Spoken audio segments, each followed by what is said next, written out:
দেখো বন্ধুরা, আজকে আমাদের মানকে দাদা এখানে ট্রান্সফর্মার নামাচ্ছে। একটা 25 কেবি ট্রান্সফর্মার খারাপ হয়ে গেছিলো। এই নতুন ট্রান্সফর্মারটা ভ্যানে রয়েছে।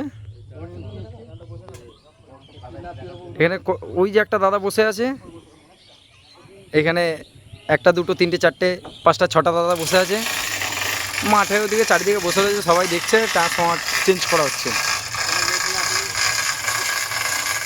এটা আমাদের হেড মিস্ত্রি লাল জামা।